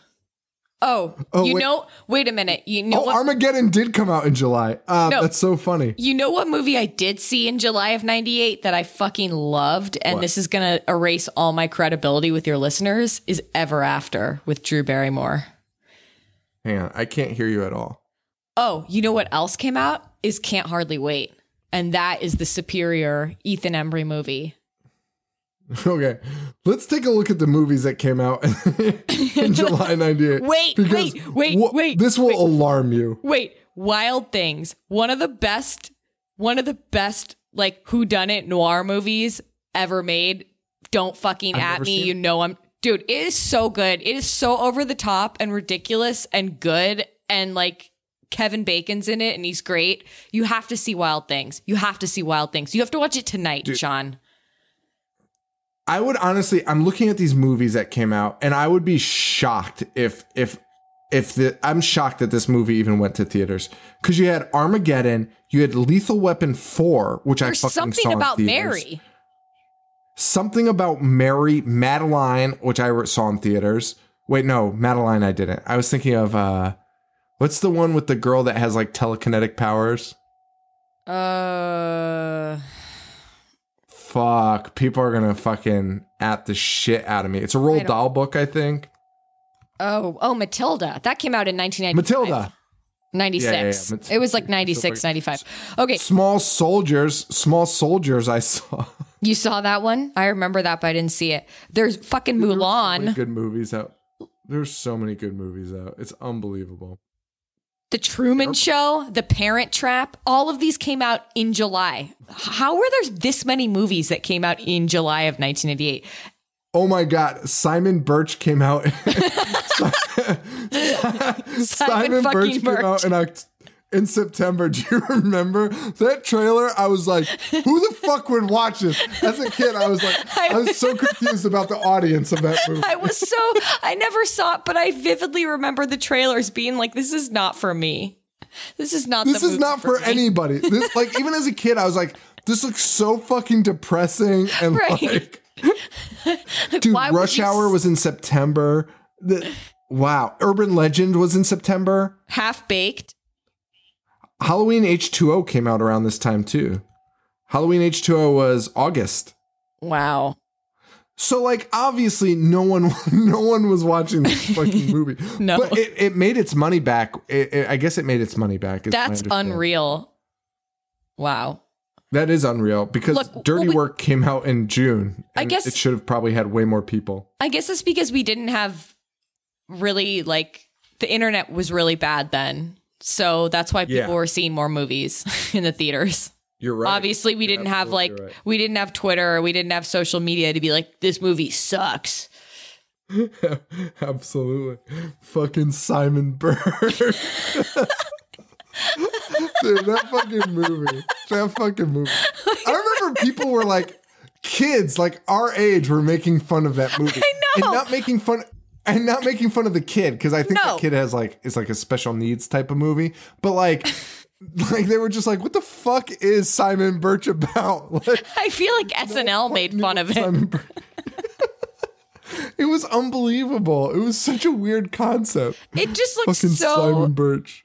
Oh my God, I'm looking at the poster for it.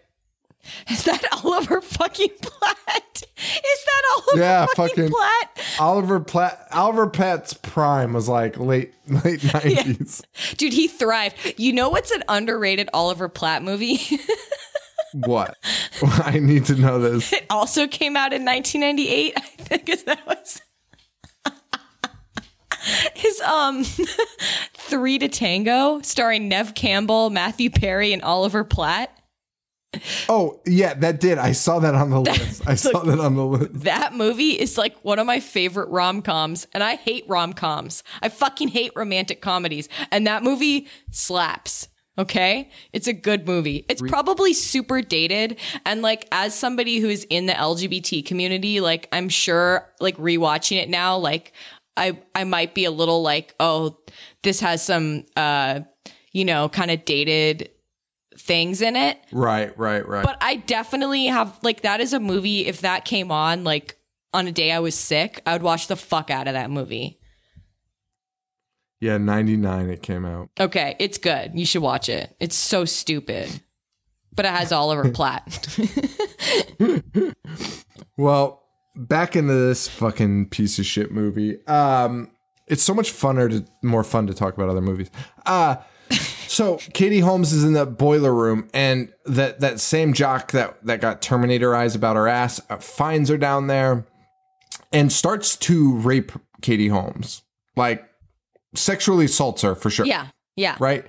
Like grabbing her, pulling off her pants. Did not expect it. They did not expect to see that in this movie. But Katie Holmes drops a sick line here. She says, "You couldn't repulse me more if you were made of shit and maggots." Solid. It was solid burn. Yeah, it was a sick burn, Katie. Yeah. But she escapes because Rat Guy's rat machine makes this sound that makes his head go crazy, and the kid smashes it, loses his mind, and Katie Holmes is able to escape. Again, very similar to The Faculty in that it's like a very simple solution. and that they're like, oh, wait, we can fix this or whatever. I thought, and this is another point in the movie where I was like, oh, this is where it has to be going, right? I was like, oh, they're going to rig those up to like the speakers throughout the school, right? That's what they're going to do. That's the next logical thing. No, that's not what happens. Well, at least there's one theme in the movie that kind of ties everything together. There's one running string that gets revealed at the end, and that's the only thing that from the beginning to the end, right, is the only running like over theme. But it doesn't even matter, so who cares? Marsden and Holmes watch the video of Gavin that they got, and again. Well, it's kind of like a video will. I mean, he says nothing. The best part is he's like, take care of UV for me. Right, like he's his son. Take care of my large adult son, UV. But he doesn't say anything, except he mentions that the doctor worked at this hospital.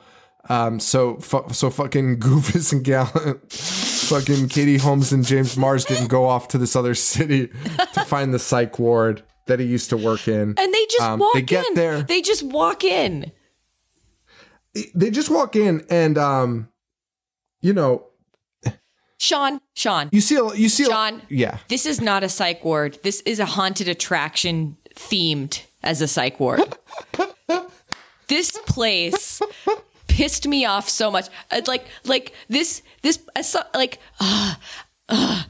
is so, it was so wrong. It was like, first of all, it was like, oh, okay, it's an abandoned psych ward. They're going to like find some files, right? Because that's what it looks like. It has.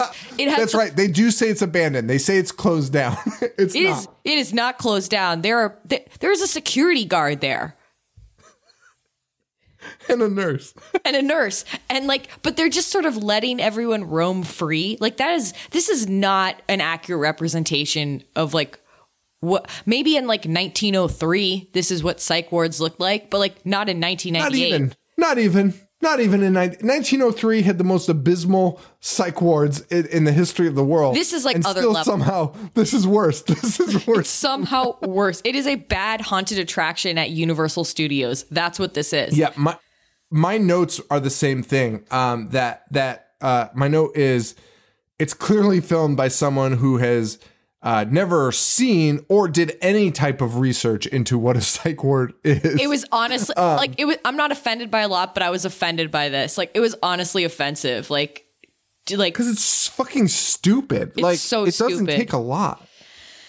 It's fucking dumb. And like, your point is like, okay, like you could even say like maybe it's abandoned because they're all roaming free. They're not, because the first guy you see is fucking locked up. So it's a functioning psych ward, but they're just like, oh, a crazy girl putting on her makeup all crazy. Oh, here's a guy brushing his teeth. Not in front of a sink. I guess that's pretty nutty. Like they all have their own like crazy thing they're doing. It's like whoever wrote this hates mentally ill people. I don't even think they know that it's a thing. I think it's like, judging by what they're putting in, I don't think they even know that mental illness is a real thing. And they're just like, it's like a cartoon. Like, it's almost it's like an alien. It's like if you told an alien, if you didn't know what if you didn't know what a psych ward was and you had to explain it to an alien, the alien would paint this portrait. It was so bad. It was so bad. And they ultimately are just, they're walking around and they lock themselves in a room with this woman who is mentally ill, of course. And she starts repeating this thing about the flowers. I forget. It's something about flowers and musical, like the thing that makes the music's hidden behind the flowers. And she's like repeating this same thing over and over again. Musical creatures behind the flowers. And she starts screaming it, and it's getting the other patients worked up. And then Katie James Holmes. Marsden. Then Katie Holmes. Wait, first, wait. Because first James Marsden grabs her by the shoulder. Like they're in a psych ward. James Marsden grabs her by the shoulders and is like, will you just shut up? And you're like, wow, that's bad. But then Katie Holmes fucking assaults her. Katie Holmes assaults a mentally ill woman. Punches her in the face. It was so unnecessary. And then this is the part of the movie that enraged me the most. Even worse than her assaulting this poor mentally ill woman is they look at the wristband and it's the same name as like the doctor who's transforming all these students into the Blue Ribbon Club. So they're like, oh, that's his daughter. And then it smash cuts to them running down the halls. And you're like, oh, here comes the montage to Flagpole Sitta, because that's the song you put for a montage. That is specifically a montage song. No, that is not what happens. You hear like the smallest piece of that song ever, and it does not go with the tone of that scene at all. Or the tone of the movie at all. I mean, the movie has no tone, but the overall tone, I would say, is super serious because like the jokes aren't landing. Nothing's landing. So you would this is the most carefree scene I've ever seen in my life. This is like they're supposed to be running for their lives. They're running hand in hand, like whoa! And when you do that to Flagpole Sitta, you don't actually think it's like an urgent matter. No, it's like that's like paranoid, and you're running, and it's just like, oh, this is funny. This is fucking funny, but it's not a funny scene at all. And then like it doesn't even go on long enough for it to like them to be doing stuff to the song. It's like, what a wasted use of that song. What a fucking wasted use of it. What does that reveal even matter? Nothing. I was waiting for that reveal to mean something, and it doesn't at all. No, because you think it can be kid. And you think you're like, oh, he's going to use that against the doctor. He's going to weaponize this information against the doctor. Exactly. No, take him down somehow with that info. No, it doesn't come back. He doesn't even mention it to the fucking guy. He does briefly. Oh, he does? Yeah. Later on when they get him, he mentions it. He says like the pretty little musical creatures among the flowers. And the doctor goes, I couldn't save her. She was a lost cause. And then he just continues. I need to watch this movie with David Lynch and just watch him like throw up into a paper bag like for an hour and 20 minutes. Because this is like the worst thing I've ever seen. Like people talk about David Lynch's movies not making sense, me included, and this is just fucking out of control. Like this is also just fucking out of control. Not to mention the fact this is something I fucking hate in movies, like in teen movies when they do this, is when they try and invent slang that like kids do not say. Do you know what I'm talking about in this movie? Of course. Katie Holmes, and she's the only one who says it. It's not even like a thing at the school that people say. She's the only character that's like, that's Razor. It's weird. And they still do that in these movies. Like, I'm not hip with like what kids say, but even in like Unfriended, a few people said something and I was like, ooh, like, right. I don't think anyone says that. It just like it's fucking weird. Yeah, look, no, I have never heard. Please, like, let us know if you or anyone you knew who was a teenager in 1998 said that's Razor. There's no fucking way. There's no fucking way. So upsetting. Well, they escape. They escape. They get a car, and they go to get gas, and the bad cop shows up. Now, it would mean more if we knew more about the cop's details, what his affiliation was with the Blue Ribbon Club, other than that we know nothing. We know nothing. We've seen him help them once and a half.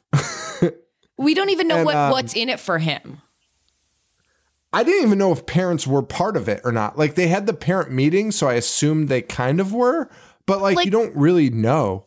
But there's no way that many parents would be okay with them lobotomizing their children. Okay?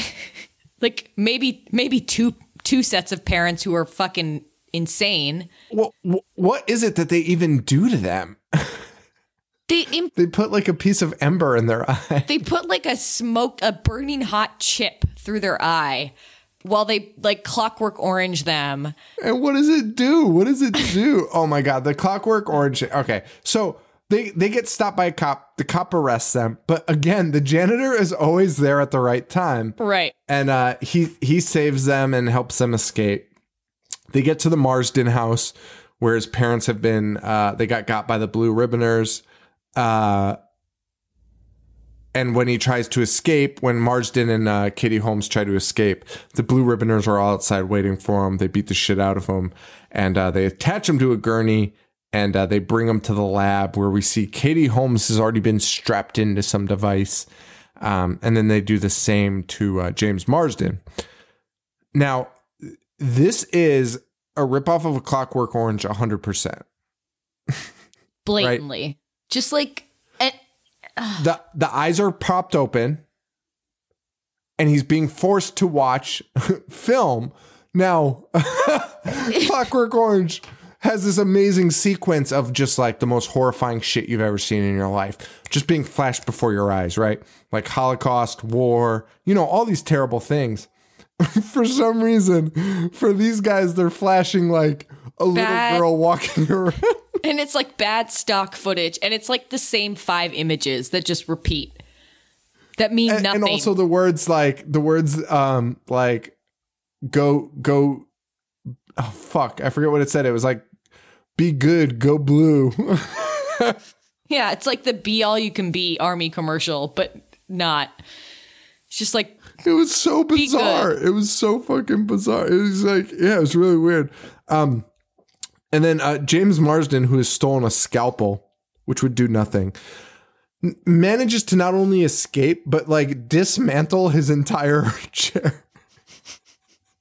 Like when he escapes, he pulls like 13 pieces apart. In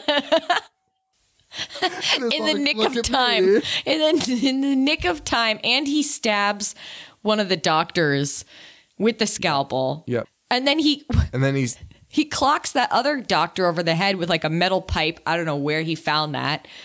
But that was almost comical when he did that. And he saves I almost switched her name to her character name for the first time in the entire And for some reason, they like knocked her out. Like they put her under, but they didn't put James Marsden under. That made no sense. No, he was live. Yeah, he was live. He was live. And so he saves her. They escape. And then UV and the sister pull up in a pickup truck. Where did they come from? Where did they fucking come from? And how did they know where they were? But it doesn't matter because UV delivers like some of the best lines here where he's like, he pulls up and they're trying to get in, but the door's locked. And they're like, let us the fuck in. Oh, right. Oh, right. Oh, right. And UV's like, what's the capital of South Dakota? North Dakota. And James Marsden's like, how the fuck would I know? And he's like, all right, you guys are good. That line that James Marsden did when he said, how the fuck would I know, was the best acting in the entire film. 100%. 100%. And so was UV being like, all right. Yeah, all right. And that was the only joke that landed, and that was the best acting of the movie. Just that. It was as if it was the first time James Marsden had actually been asked a stupid question. It was great. It was really good. So they escape, but then they're going down the road and they find the road is blocked by all the Blue Ribboners again. They're everywhere. They're trapped. They're done. They're cooked. The doctor's there. He's like, just give up. Just join us. They're trying to get to the ferry. And why wouldn't you just... whatever. Anyway, I'm not going to get into it. But Ratman shows up again. And he comes, he comes and he reveals that he has a super rat boombox in the back of his fucking El Camino. and he turns it on and it's just playing this obnoxious noise and it starts frying their brains.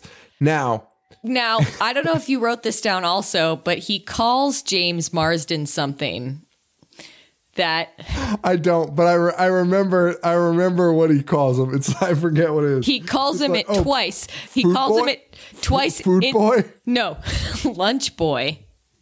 Now lunch boy. the way he says, wait, he goes, do good things, lunch boy.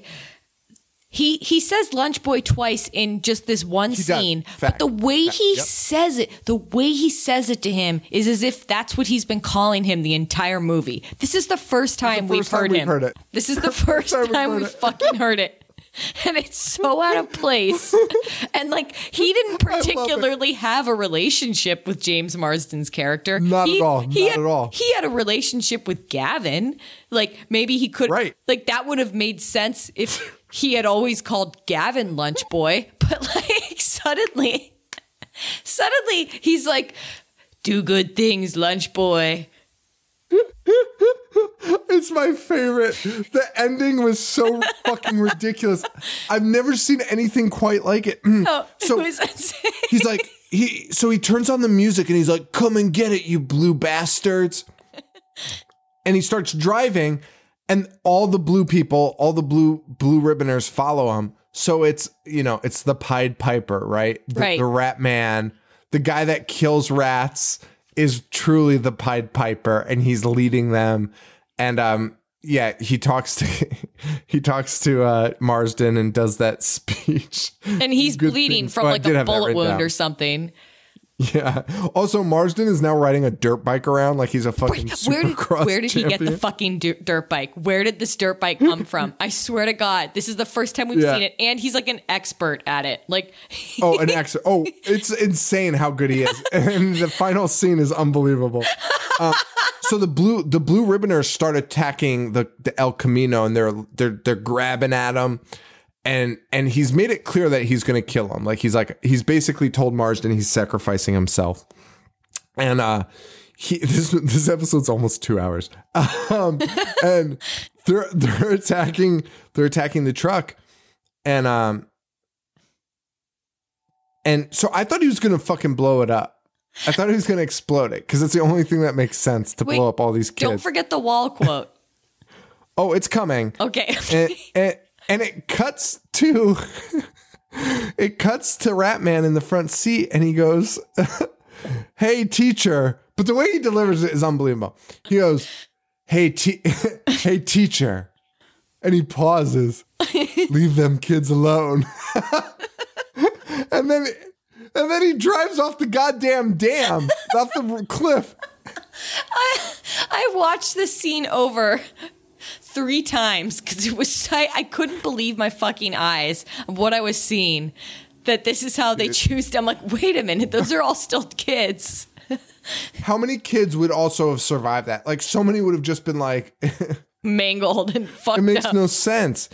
Hey, teacher, leave those kids alone. Well, somehow he manages to drag all of them into the dam and kill them all. 100 students he kills. And then the leader is still alive. The doctor's still alive. He shows up. He has a fist fight with James Marsden at the edge of the dam. And Marsden kicks him off of it. He goes and reunites with his... he needs to make it... He sent Yuvi and his sister to the ferry. He's like, you guys get out of here. So he's trying to catch up with him. And he's riding on this dirt bike.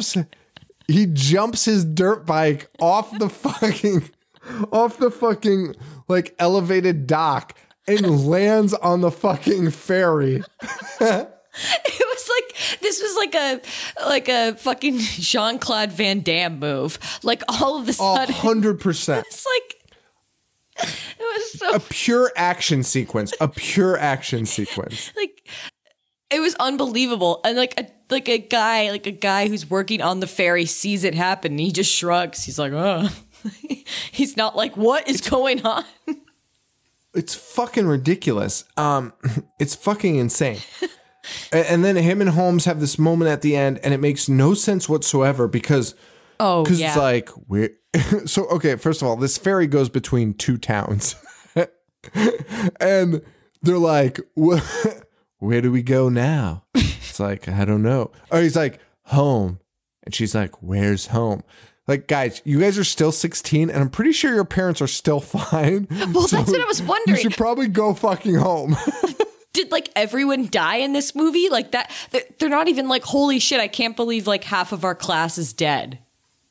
It made no sense, but it makes even less sense the ending where they cut to an unruly inner city school. And the principal comes in and says, we have a new student teacher starting today, and it is Gavin. I was so bummed out about that. I was so bummed. Gavin is alive and well, and he's the new teacher. They really thought they were going to do a sequel with this. They're like, we're going to leave it on a cliffhanger so we can do a sequel. What would you even do though? Cuz it makes no fucking sense, cuz like I don't know. It was so upsetting. I was really upset by that choice. That they didn't go with the Gavin was the infiltrator, that he was like the mole. All right, here's a couple scenes that were cut out, a couple notable scenes that were cut out. Okay. A love scene. So as they're leaving, Steve makes the decision to return to Cradle Bay to rescue his sister, which upsets Rachel, who is Katie Holmes, who then tells Steve that all of her ambitions of escaping Cradle Bay and going to college have now evaporated with their new revelation of the Blue Ribbon program. I don't know why. What? When is that supposed to happen? Is that supposed to happen after the reveal? That's supposed to happen after. I think it's supposed to happen after the. No, I think it's supposed to happen after the psych ward. Because that's why he goes back, right? He's like, I got to save my sister. Yeah. That's not spoken. But you can kind of pick it up because that's why he goes back. He immediately goes to his sister. Right. Well, he insists on returning to his sister. Rachel relents and goes with him. So Rachel's not happy, but she goes with him. And on the ferry back to Cradle Bay, Steve and Rachel use this time to have sex in Rachel's truck. While they're on the ferry? What? Yeah. What? Why is that a scene? What? What? How does that make the movie better? I don't know. And I mean, they cut it, thank God. But like, can you imagine this fucking director cut? The guy's like, they took it away from me. Yeah, probably for good cause. Probably for good fucking cause. All right. This is the alternate ending. And there's a fact in the alternate ending that cracks me up because it makes no sense. All right. After defeating Calicut, Steve gets on the ferry and discovers his friends. Okay. So Steve does the fucking jump. Right. Okay, so the ending changes a little bit. So there's no Gavin. Oh, wait. Yeah. Okay. So the ending stays the same. Steve jumps the ferry and discovers everyone's been held up at gunpoint by Gavin. Oh. And it turns out he was not affected by the noise, which we already knew about, because he was wearing his headphones. Still trying to be his friend. Why didn't they just say he wasn't around? Right. Anyway, still trying to be his friend. Steve pleads with Gavin, and they need to get him some help. Gavin refuses on the false belief that everything helped him without the realization that the program's effects which cause him to react. He tries to shoot Steve with a shotgun, and UV shoots him 3 times with the gun. Because remember, Steve stole Gavin's gun. No, gun? I don't even remember that.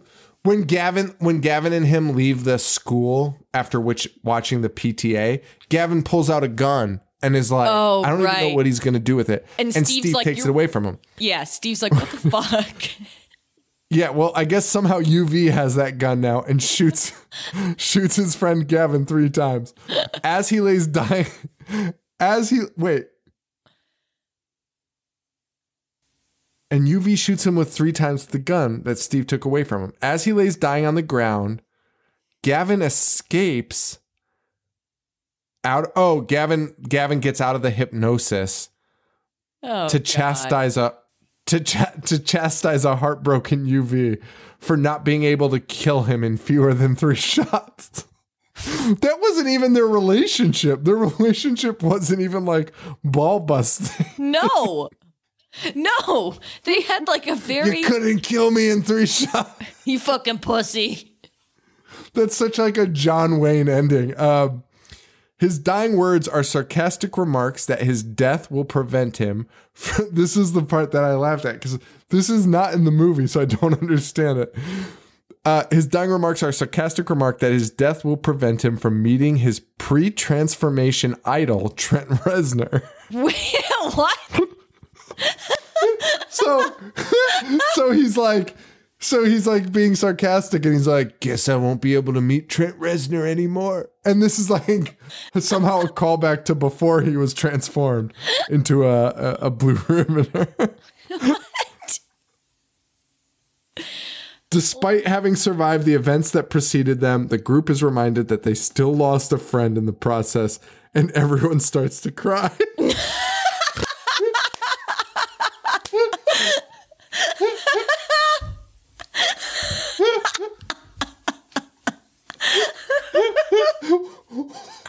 Stop it.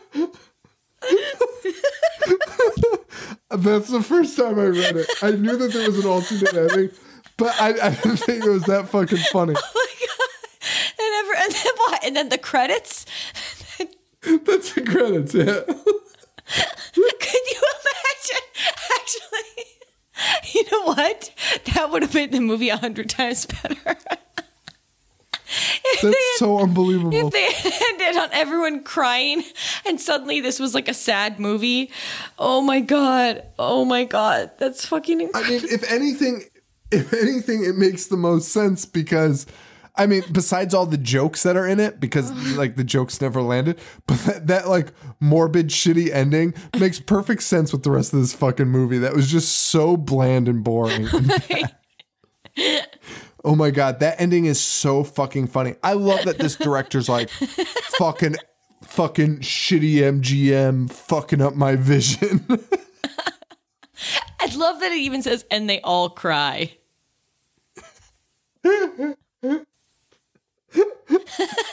Like that's like, oh my God. Oh it's my favorite, God. Man. Oh, my favorite movie of all time. Well, Rachel, thank you for doing the show. This is a 2-hour fucking show. Unbelievable. Spectacular. We'll see.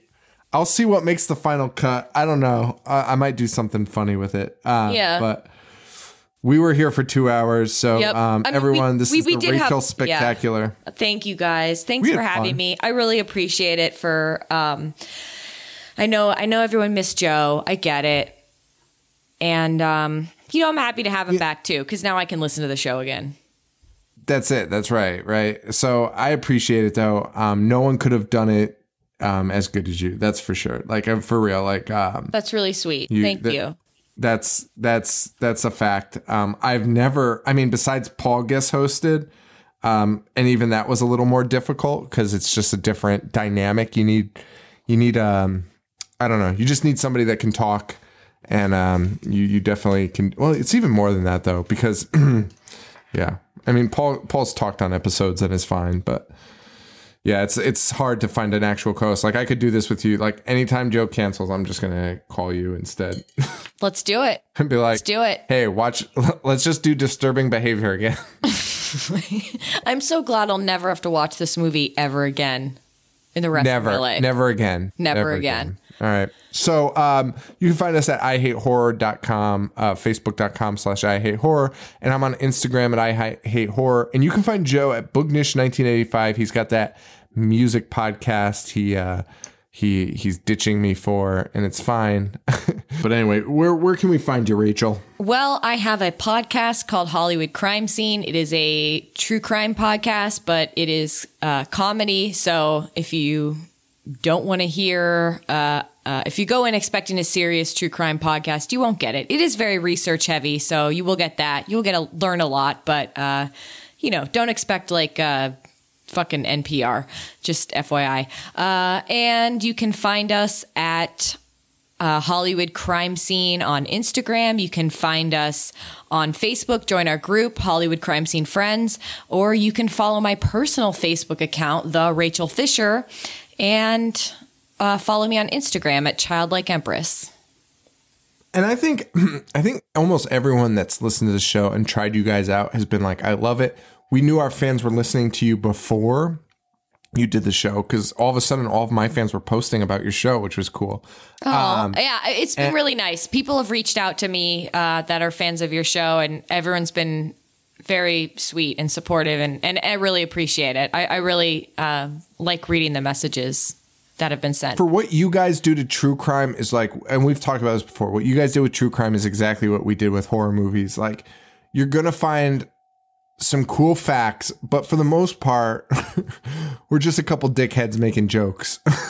Yeah. About at the end of the day. About the subject matter. About the same subject matter. You're right. So if you like entertainment fans like us, right? Like, yeah. I mean, and we said this before, is like, I know we said this before, is like, you know what? Not every podcast is going to be the podcast for you, and that's fine. And like, there's fucking 10,000 of them. Yeah. Like, I love that there's so many options. I fucking love it. We got to go. All right. Everyone, thank you. Thank you something or other. For Joe. For Joe and Rachel, this is Sean. Stay weird. Thank you. Adios. I dissect. Movies all fucking day. Wanna play? I'm gonna watch what I'm not supposed to watch. Dismember. A fucking zombie getting sliced and diced. A monster. Mutilate. And butcher. That's it, guys.